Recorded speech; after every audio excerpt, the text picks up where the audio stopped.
I want to take a look at Zechariah chapter 13, verse 6. Now, this specific verse is seen as a foreshadowing or a prophecy about Jesus. Zechariah was written in the Old Testament, and this is giving us a prophecy about Jesus' sufferings and relationship to us in the New Testament. This is what this verse reads. It says, "And if one asks him, 'What are these wounds on your back?' he'll say, 'These are the wounds I received in the house of my friends.'" So I really want to focus on, in reading this verse, two things. I want to focus on Jesus' wounds, and I want to focus on the fact that Jesus calls us friends. First of all, in respect to his wounds, here in this exact same verse, Zechariah 13:6, the words which are translated, "the wounds on your back," is a very rough translation. The actual Hebrew word means the wounds between your hands, right? This can mean two things. It could literally mean in between your hands, such as the middle of your hands, right? It could mean the palm. What are these wounds on your palm? Now, it could mean that, or it could also mean this. If you stretch out your hands opposite of each other, just like Jesus did when he was on the cross, when he was hanging from the cross, what's in between your two hands? Well, that would be all of you, right? That would be your entire body. And so the question arises, what was God speaking about when he said the wounds between your hands? Was he speaking about the wounds on Jesus' palms, or was he speaking about the wounds on the Jesus' entire body? Well, I think the answer is very clear. He's speaking about both here. Because Jesus, like Isaiah tells us, was beaten to the point where he didn't even look like a man anymore, right? And so I want to take a deeper look on these wounds, which were not only on his palms and not only on his torso, but which covered his entire body. Now, I'm borrowing all these ideas from Thomas A. Miller. Thomas A. Miller is a surgeon scientist who wrote the book, "Did Jesus Really Rise from the Dead?" In this book, he takes a look, in one of his chapters, he takes a look at the brutality which Jesus suffered during the crucifixion. And so I just want to give all credit to him. This is all the facts I'm giving to you are based off his own research and ideas. All right. And so first of all, I want to take you to the Garden of Gethsemane. Now, in the garden, Jesus is praying in great anxiety and great fear. Why is he in anxiety and why is he in fear? Well, he's about to be separated from the Father because the Father would lay all the sins of the world on his dying Son's shoulders, and the Son and the Father would be separated for this time. Jesus was afraid of being separated from his Father. He had always talked about, during his ministry, he had always talked about how him and his Father were one. But now there'd be a time, 6 hours that were coming, in which his Father couldn't even look at him. All right? So Jesus is very afraid, and he's experiencing extreme anxiety because of what he's about to suffer. He's in such great anxiety. Luke, the physician, in his gospel, he records that Jesus was sweating great drops of blood. Now, this is a condition. It's called hematidrosis. Hematidrosis is caused by extreme fear, right? Now, it's after this extreme fear, after this extreme hematidrosis, that Judas comes up and he gives him the infamous kiss. Now, this infamous kiss starts a chain of illegal trials. I believe it's 5 illegal trials, all of them during the night, one after the other. Now, Jesus, during this culmination of trials, illegal trials, he would have no chance to sleep nor to rest.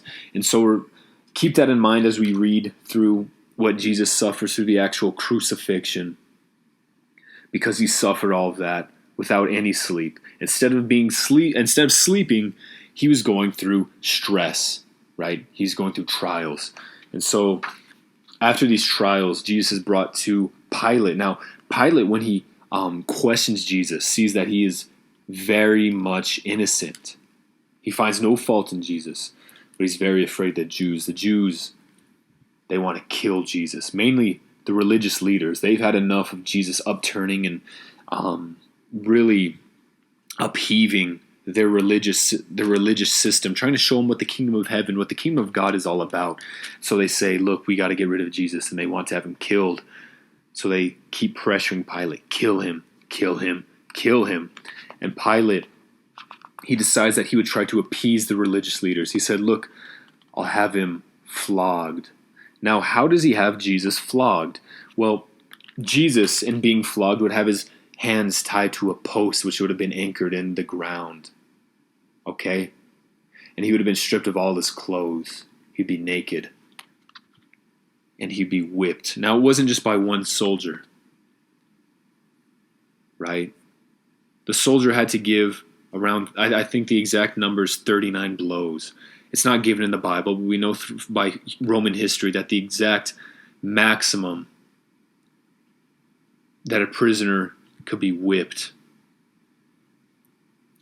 was 39 blows. Peter says this flogging was especially harsh, even for Roman standards. So it's not far-fetched to believe that Jesus received the 39 blows. Now, if one guard was to whip a prisoner 39 times, he's going to get a little tired. He's going to get a little winded. This was not what the Roman government wanted. They wanted full force, brutality through every strike. So Jesus wouldn't have been whipped by one guard. He would have been whipped by two guards. Why? So while one guard is putting everything he's got into each individual blow, that other guard be sitting and resting until his turn. And they keep taking turns. The moment one got a little winded, he would switch with the other.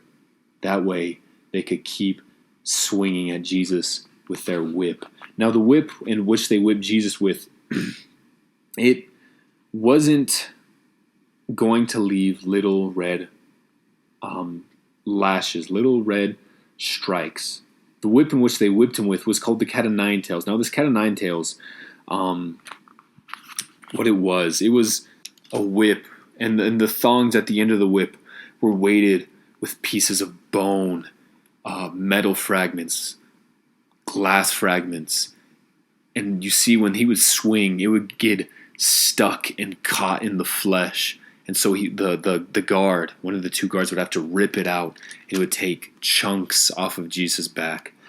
After those 39 lashes, Jesus's spine, his ribs, and internal organs would have been exposed. He would be suffering from extreme blood loss. Now, this would result in extreme sickness, difficulty breathing, excessive fatigue, and the feeling of needing to pass out. Now, this wasn't the end of it. After this insane whipping, the Roman soldiers continue to mock him. They throw him in a robe, and they place thorns on his head, and then a rod in his right hand, mocking him for what he claimed to be a king. And Jesus does not strike back. He takes it all with his mouth shut. Frederick Zugby says this about the effects of the crown of thorns. It says the physical effects of the closely placed thorns would most likely cause trigeminal neuralgia due to irritation of the ophthalmic branch of the trigeminal nerve and branches of the greater occipital nerves, which supply sensory innervation to the front and back of the head region respectively. This is characterized by severe, lancinating, proximal, electric shock-like pains across the face, lasting from seconds to minutes, with intermittent refractory periods. Trigger zones are common in various areas of the face, which trigger episodes of shooting pains across the head region if touched. It is difficult to treat medically. The severe pain would be added to the depth of imminent traumatic shock now developing from the scourging. It is after all of this that Pilate brings him out to the Jews, and he says to the Jews, "Behold the man." And the religious leaders of the Jews, they say, "That's not enough. Crucify him, kill him, finish the job." Pilate, pressured by the Jews, gives in. So he has the guards remove the robe that they had made to make fun of Jesus. They rip it off of him. Remember, his back is totally exposed to the outside environment. So they rip that off obviously aggravating the tremendous wounds he already had on his back. And then they put the cross on the back. Now, it wasn't the entire cross, it was the cross piece. The cross piece itself would weigh anywhere from 75 to 125 pounds. And it was placed on the nape of the victim's neck and balanced across the victim's outstretched arms, to which it was tied. It was tied to those outstretched arms. And then they made Jesus walk for at least half a mile. It could have been longer, it depends on the route they took, but at least half a mile up to the hill of Golgotha, up to Calvary, up to the place of the skull. And then once Jesus got there, they threw him on the ground. They force his hands to the cross, and they dig these nails through the flesh of his hands, and they pin him to the cross in this way. The nails which they pinned Jesus to the cross with were what we found in archaeological digs. They're around 5 to 7 inches long and 3/8 of an inch, and their greatest width at the square base. Now, a lot of people like to argue as to whether Jesus got nailed through the hands or his wrist. Honestly, it doesn't matter, because no matter whether they nailed him through his hands or his wrist, the median nerve would have been severely traumatized. Now, this type of nerve damage is called causalgia. Now, causalgia, the symptoms of it are severe burning and electrical-like shooting pains that radiate out from the point of injury. And this also comes with increased swelling of the local tissue, and muscle spasms. Now, if that sounds painful to you, remember they also nailed his feet. Now, nailing the feet, they would have split the medial plantar nerve. And this also would have resulted in causalgia, right? And so, no matter how small the movement, any movement of the feet would trigger intense pain. Now, if we're just thinking about all this on the surface, that seems like no big deal because, well, Jesus was hanging on the cross. He didn't need to use his feet for anything. That's wrong.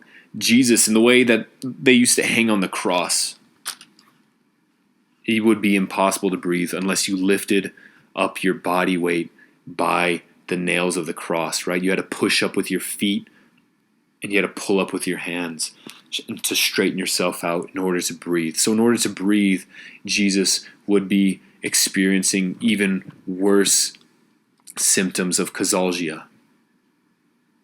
Okay? And that's just to get shallow breaths in. And the pain doesn't end there. It gets worse. Keep in mind that his skull was scraped by thorns, right? He's missing pounds of flesh from his back. Those pounds of flesh are sitting near the whipping post, half a mile away. Even changes in temperature, the harsh sunlight, the breezes would have been triggering mechanisms. Jesus was in intense pain. Remember, he wasn't on that cross for 30 minutes. He wasn't on it for an hour. Jesus hung there, struggling to breathe for 6 hours.